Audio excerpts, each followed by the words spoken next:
Smoke and flames grew rapidly today in Quincy. We have an update on that fire as we face red flag warnings today. And it's why we're under a weather impact alert as winds are starting to pick up. We're faced with widespread fire danger. What you need to be prepared for ahead. We hit them very hard last night. Very. Probably hit them hard again tonight. I'll give them a little warning. We're going to hit them hard tonight. Strikes on Iran last night marked the end of the temporary ceasefire agreement. President Trump announcing the decision at the NATO summit today. Hi, everyone. Thank you so much for joining us here on KREM News at Noon. I'm Laura Papetti. It is good to see you on this Wednesday. There is a level 1 get ready evacuation notice for a wildfire burning in Grant County. This is just north of Quincy as you take a look at this map. A KREM 2 viewer did send us some photos on the fire shortly after it started. Just hours ago, you could see the smoke already starting to build up in that area. The Grant County Sheriff's Office says the evacuation area is along Road 13 Northwest from Road P Northwest to Adams Road. They're asking for people living in that area to stay aware and be ready if the fire gets worse. We'll keep you updated as we continue to learn more. And now let's talk more about that red flag warning, as fire danger is certainly a consideration today. Jenny, we're already seeing, those dry conditions really causing some problems for firefighters. Yeah, Laura, it's why we are under that weather impact alert. We've actually been under this weather impact alert leading up to today because we could see this dry cold front moving through. That's what's picking up our winds, and that's what's been leading to some breezing conditions even so far in the Outdoor Weather Center.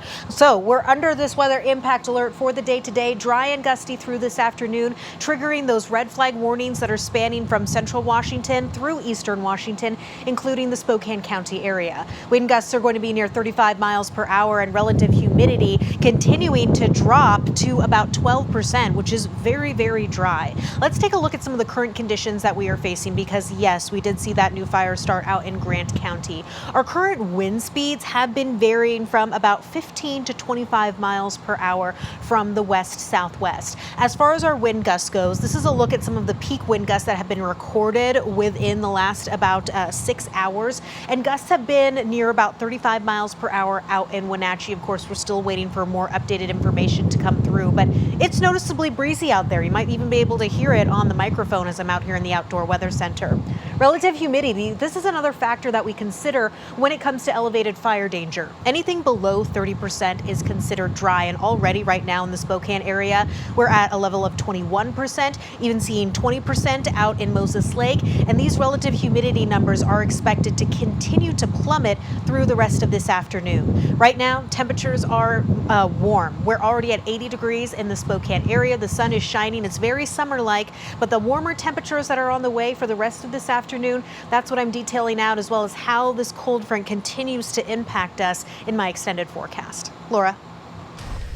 Jenny, thank you. We'll check in just a few moments. Meantime, President Trump says the temporary peace deal with Iran is over after the U.S. launched more military strikes on target. CBS News reporting today. Why are you apparently unable to end the Iran war? International reporters grilled President Trump over his announcement that the ceasefire with Iran is over. I'm not sure I want to make a deal with him. We can play games, but I'm not sure I want to make a deal. Let's just finish the job.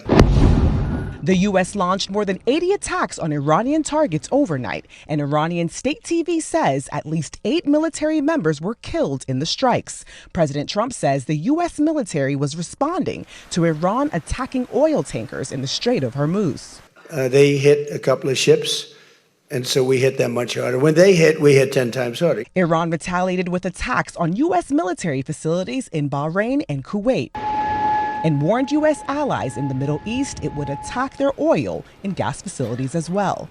President Trump also met with Ukraine's president on the sidelines of the NATO summit, and he pledged support to beef up Ukraine's air defenses against Russian attacks. We'll give them the right to make patriots. We'll show them how to do it. It's very complex, actually, but it's you'll figure out the complexity quickly. Volodymyr Zelensky also met with a bipartisan group of U.S. lawmakers. For us, it's very important to continue your support. Trump says he believes a deal to end Russia's war with Ukraine is close. Nana Saint-Bonsu, CBS News, the White House. And President Trump also revoked a waiver that had been agreed to as part of the Memorandum of Understanding to allow Iran to sell its oil on the market. Crude oil prices are on the rise again today in response to the renewed attacks.